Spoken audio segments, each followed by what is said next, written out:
Welcome to legal learning. और आज हम लोग डिस्कस करने वाले हैं transfer property act multiple choice questions के थर्ड वीडियो। तो शुरू करें। क्वेश्चन नंबर 21 है, कौन से केस में कहा गया था कि मंदिर को दान की हुई प्रॉपर्टी ट्रांसफर नहीं होती? तो दोनों केस में कहा गया है, ठीक है। क्वेश्चन नंबर 22, वर्ड हिमसेल्फ कौन से अमेंडमेंट एक्ट के through section 5 of transfer of property act में ऐड हुआ था? आंसर है अमेंडिंग एक्ट ऑफ 1929।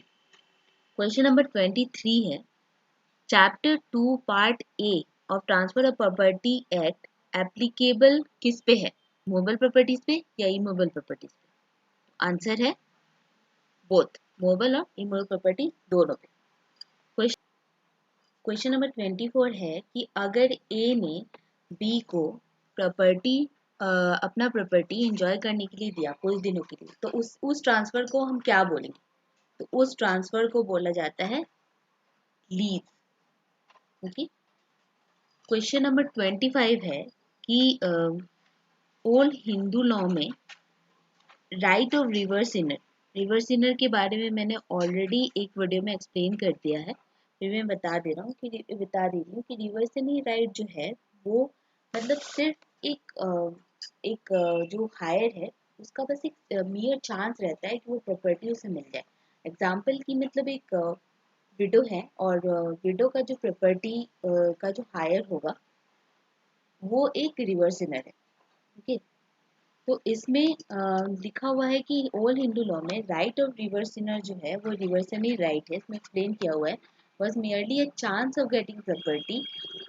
और ऐसा प्रॉपर्टी जो है वो क्या है, उसे हम लोग क्या बोलेंगे? तो उसे हम लोग स्पेस सक्सेसनिस बोलते हैं। स्पेस सक्सेसनिस मतलब होता है कि एक मियर चांस होना प्रॉपर्टी मिलने का, ठीक है।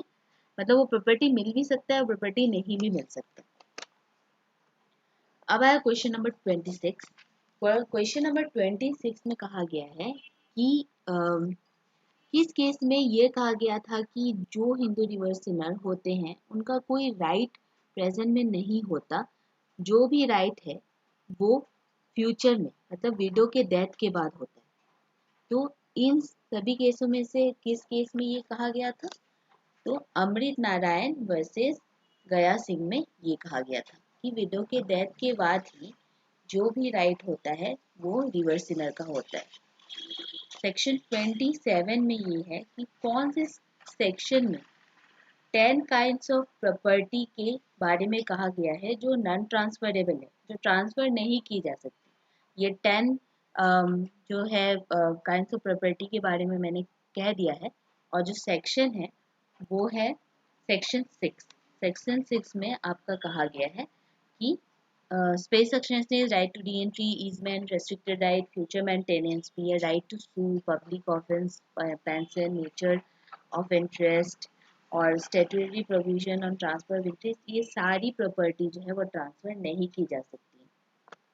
क्वेश्चन नंबर 28 है, जो भी लैंड या फिर जो टेनेंट है जिसके लिए जो राइट दिया हुआ है कि बिना कोई इंटरफेरेंस के आराम से वो राइट इंजॉय कर सकता है अपने कन्वीनियंस के हिसाब से, अपने कंफर्ट जोन में रह के, उसे हम लोग क्या बोलेंगे? ठीक है, तो उसे हम लोग कहते हैं डोमिनेंट हेरिटेज। क्वेश्चन नंबर 29 में ये है कि जो भी चढ़ावा हम मंदिर में चढ़ाते हैं वो लीगल है या इलीगल, उसे प्रॉपर्टी कंसिडर किया जाएगा या नहीं कंसिडर किया जाएगा? तो ये आंसर होगा आपका, उसे प्रॉपर्टी ही कंसिडर किया जाता है, वो मंदिर की प्रॉपर्टी हो जाती है। क्वेश्चन नंबर 30 में ये पूछा गया है कि जो रिलीजियस ऑफिसेस जो होते हैं पुजारी के, महंत के, मत के, मुतावली के, वो सारे कौन से इंटरेस्ट में आते हैं? तो ये आंसर होगा रेस्ट्रिक्टेड इंटरेस्ट। मतलब जो भी राइट है वो सिर्फ वो पुजारी और या फिर वो महंत ही इंजॉय कर सकता है, उसके अलावा और कोई भी वो राइट इंजॉय नहीं कर सकता, वो राइट ट्रांसफरेबल नहीं होता। So hope you like the video. So please do like and subscribe. Thank you.